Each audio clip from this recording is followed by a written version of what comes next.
Bismillahirrahmanirrahim.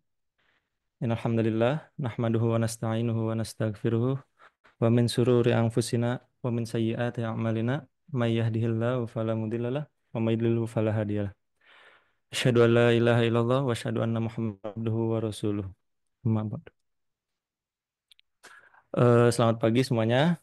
Yang terhormat Kepala Badan Sistem Informasi Muhammad Andri Setiawan, yang terhormat Kepala Bidang Perencanaan Ibu Majang Palupi, yang terhormat Kepala Bidang Operasi Bapak Ari Sujarwo, yang terhormat Kepala Bidang Pengembangan Bapak Ahmad Fatan Hidayatullah, yang terhormat Kepala Bidang Administrasi dan Manajemen Proyek Bapak Endro Mustafa, dan yang terhormat Kepala Bidang Layanan Pengguna Ibu Lungit Tudi Wening, dan rekan-rekan BSI yang kami hormati. Bismillah, pada kesempatan pagi kali ini, izinkan saya untuk em, memaparkan materi Tech Talk pada kali ini dengan judul Disrupt Innovation, Bagaimana Teknologi Mengubah Segalanya. Sebelumnya, perkenalkan, saya Faris Rahman Firdaus, biasa dipanggil Faris. Saya dari tim akademik, role saya yaitu sistem analis, junior staff sistem analis. Baik, Disruptive Innovation, Bagaimana Teknologi Mengubah Segalanya.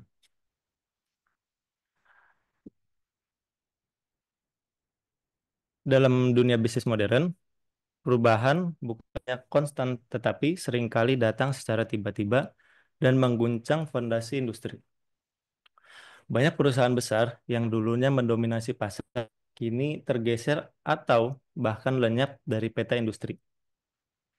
Salah satu penyebabnya adalah disruptive innovation, sebuah yang diperkenalkan oleh Clayton Christensen dalam bukunya yang terkenal The Innovator's Dilemma.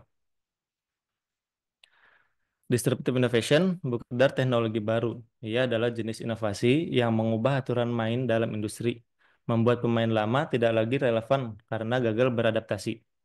Bukan karena teknologi mereka jelek, tetapi karena mereka terlalu fokus pada mempertahankan pelanggan dan produk yang sudah ada, alih-alih melihat ke arah perubahan perilaku konsumen dan pasar baru yang sedang tumbuh diam-diam.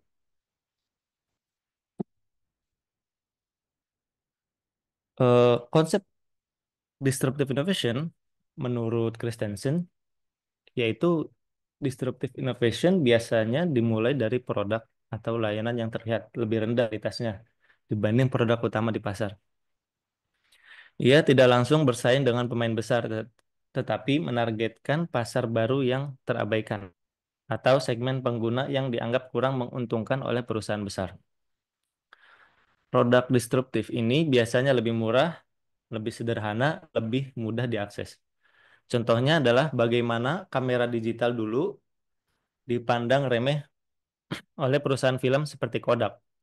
Padahal seiring waktu kamera digital justru mengubah seluruh industri fotografi. Penting untuk dibedakan antara sustaining innovation dan disruptive innovation. Sustaining innovation meningkatkan performa produk yang sudah ada. Misalnya iPhone terbaru meningkatkan kamera yang lebih canggih. Sedangkan disruptive innovation mengubah seluruh cara orang menggunakan produk atau tertentu seperti bagaimana Netflix mengubah cara orang menonton film. Inilah kekuatan disruptor. Mereka tidak bermain dengan lama, tetapi mereka menciptakan permainan yang baru. Studi kasus yang pertama yaitu ada Netflix versus Blockbuster. Netflix sendiri salah satu contoh paling terkenal dalam disruptive innovation. Pada awal tahun 2000-an, Blockbuster adalah raja industri penyewaan film dengan ribuan grafisks. Netflix muncul sebagai layanan penyewaan DVD lewat pos model yang dianggap remeh oleh Blockbuster. Namun tidak dilihat Yang tidak dilihat oleh Blockbuster adalah bagaimana Netflix membentuk kebiasaan pada konsumen. Netflix tidak perlu konsumennya tidak perlu datang ke toko, tidak ada denda keterlambatan, dan bisa memilih film dari rumah saat teknologi streaming mulai berkembang. Netflix bertransformasi menjadi layanan video on demand. Mereka bahkan mulai membuat konten seperti film House of Cards dan Stranger Things. Netflix membangun ekosistem hiburan yang lengkap. Sementara itu, Blockbuster gagal beradaptasi, terlambat masuk ke pasar digital, dan akhirnya pada tahun 2010, Blockbuster bangkrut. Kemudian, studi kasus yang selanjutnya yaitu Zoom versus Skype. Zoom adalah contoh disrupsi yang menarik karena terjadi pada produk digital yang sudah populer, yaitu Skype.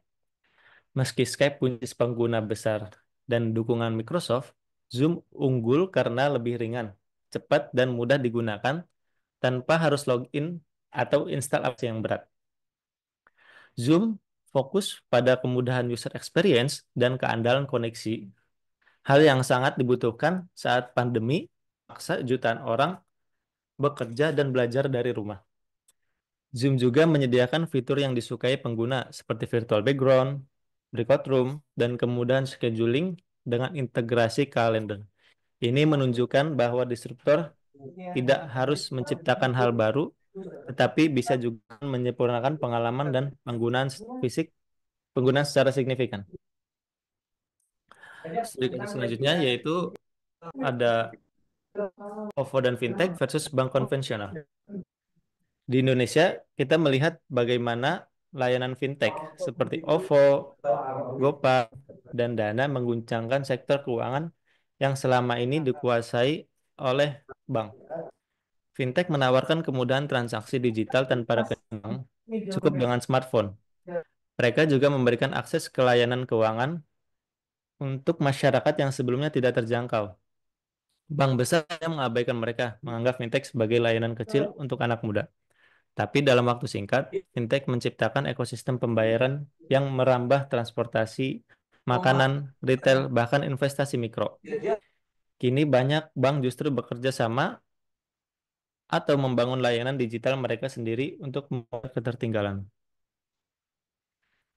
Strategi, bagaimana menghadapi strategi disruptive innovation?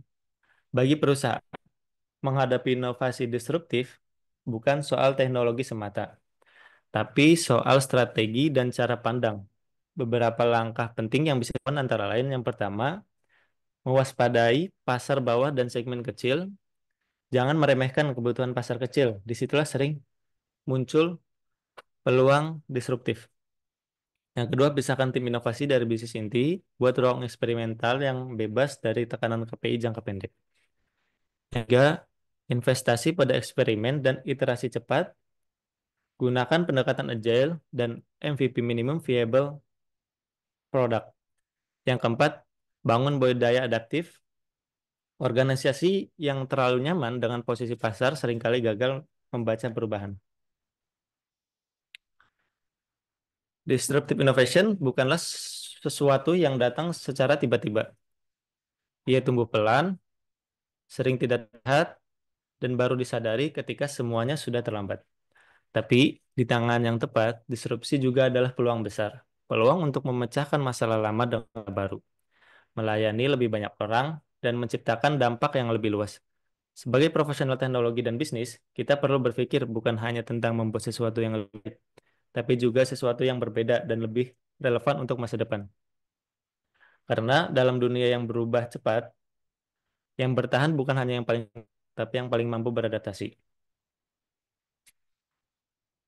Mungkin sekian presentasi yang dapat saya sampaikan. Akhirul kalam, wassalamualaikum warahmatullahi wabarakatuh.